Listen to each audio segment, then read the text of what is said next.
व्यास जी महाराज जब यह बात जन्मे जैसे बता रहे थे तो व्यास जी कह रहे हैं, जन्मेजय मैं तुमको एक बात बताता हूं, भगवान की माया कैसी है और इस माया से कोई बचा नहीं, न राजा बचा न प्रजा बची,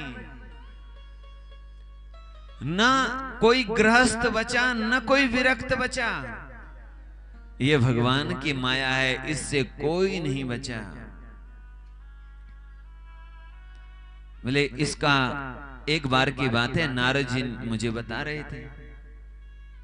जब नारद जी से हम चर्चा कर रहे थे, नारद जी ने अपने मन की बात बताई। नारद जी ने कहा, महर्षि वेदव्यास जी मैं आपको क्या बताऊं, भगवान की माया कैसी है। भगवान की माया को समझना बड़ा कठिन है, बड़े बड़े लोग मोहित हो जाते हैं। एक बार की बात है, नारद जी स्वयं बता रहे हैं, अपने मुख से बता रहे हैं। नारद जी कह रहे हैं, महाराज एक बार की बात है, मैं और पर्वत ऋषि है, पर्वतो नारदो धौम्यो, पर्वत जी और नारद जी दोनों ऋषि है, जैसे मामा भांजे भी लगते हैं संबंध में, संत भी है ऋषि भी हैं, दोनों ऋषि दोनों संत, नारद जी और पर्वत जी दोनों के मन में आया कि एक बार कि हम साथ मिलकर के भ्रमण करें।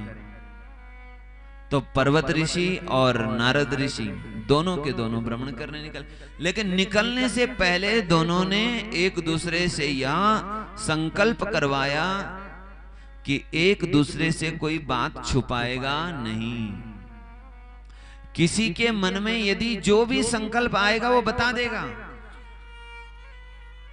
यादृशी यस्य चित्ते तु कथनीया परस्परम, भाई वो चाहे कोई अच्छी बात हो या बुरी बात हो, दोनों इस बात पर राजी हुए। दोनों संत भ्रमण कर रहे थे ऋषि, और भ्रमण करते करते वर्षा ऋतु का समय आ गया। वर्षा ऋतु के समय कहां भ्रमण करोगे, चारों वर्षा होती है, नदियों में उफान रहता है, नदी पार होगी नहीं, कहीं जा नहीं पाओगे, तो इसलिए वर्षा ऋतु के समय घूमना नहीं चाहिए।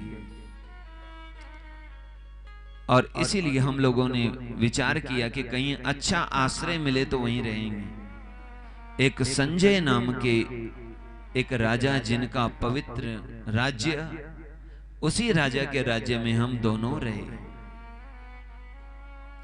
और जब वहां रहे दोनों के दोनों, तो दोनों एक भगवान ने एक लीला की, दमयंती नाम की एक कन्या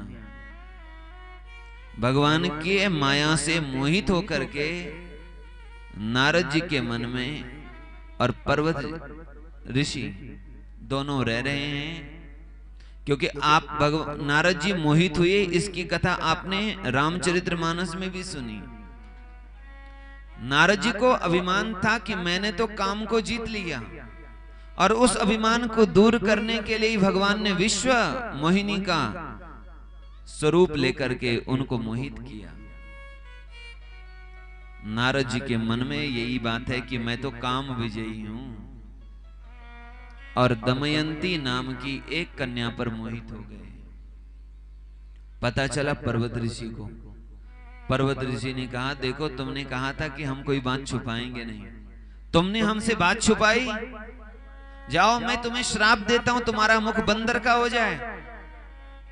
नारद जी का मुख हो गया बंदर का। यही कथा आपने रामचरितमानस में भी सुनी, थोड़ा सा वहां प्रसंग अलग है, लेकिन ये जो भी हो रहा है भगवान की माया से हो रहा है। बंदर के हो गए।